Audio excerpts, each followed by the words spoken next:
just straight up outclassed in this game. Just like reminders of the World Cup games where just Canada were good, but up against like actual top end teams, we're just a step behind. And it's another game against the US where we're just a step behind the whole game. John Herdman decides to play three in the midfield, which in theory was a good decision to start the match. It does require you to not start Tajon Buchanan, which was a bit of a questionable point.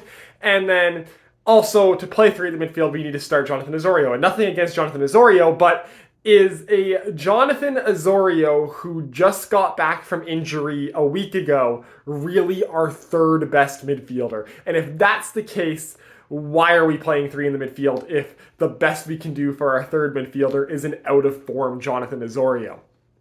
Not a good decision, and it didn't end up well. And then Scott Kennedy starting in the back end, supposedly because they wanted a guy with more pace than Vitoria. Kennedy was just outclassed that whole game. He just was not up to it. Timothy Weah just like very easily gets by him for that second goal. That was just horrific defending by Kennedy, especially on that second goal. And it just didn't work out. Those two decisions there, like the two biggest changes in the starting lineup from last game, both didn't work. And then when the second half starts, to go back on that three in the midfield thing, Herdman decides to go to a 4-4-2, but then Osorio starts on the right mid position, a position which is better suited to Buchanan, and he doesn't sub Buchanan in for that second half at the start. Like, why? I get when you're playing three in the midfield, but when you've decided to start the second half that you're no longer playing three in the midfield, why is Buchanan not there? Why is Osorio playing out of position in Buchanan's more natural position when Buchanan's the better choice? It didn't make sense at all. And just overall, just like outclassed.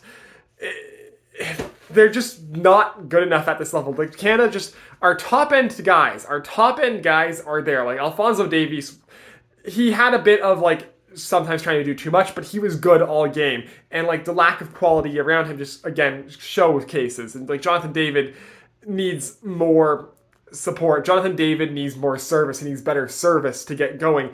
And like Canada is in a position where like we're a good team, but there's always in every starting lineup for like games like this, like big games against teams in the top 20 in the FIFA rankings, we just always are in a position where like one or two positions in the starting 11 just aren't quite at that level. There's one or two guys in the starting 11 that aren't quite at that level where they're able to like just play at that level and not be a liability. And that's just what came to bite us here. And I don't know what the up-and-comers, especially in the center of midfield and in the center back roles, like what up-and-coming guys we have to fill those roles out. Like right now, the pathway up, like the guys replacing, just it doesn't seem like there's a gateway of young guys coming up forward to fill out those roles. And like with Atiba now retiring, so sad he didn't get a chance to play on a wire something on Hoylett with 2 minutes left instead of putting Atiba on for his 105th appearance to let him close out his career playing for the national team.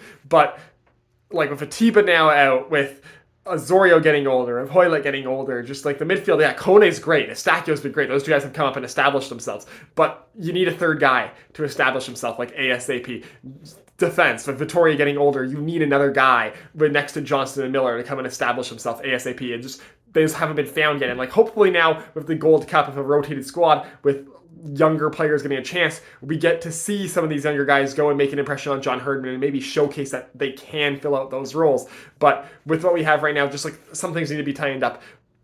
The whole team just needs to have fewer weak links, because we're at another game where just like yes, as a team they didn't play that well, but also like when you have those weak links, it just makes everyone else play a little bit worse and like just makes everything less fluid. And definitely this game, the US is more fluid. The US had fewer weak links, and so even our top players weren't able to overcome those links and those like low points and be able to get us the dub.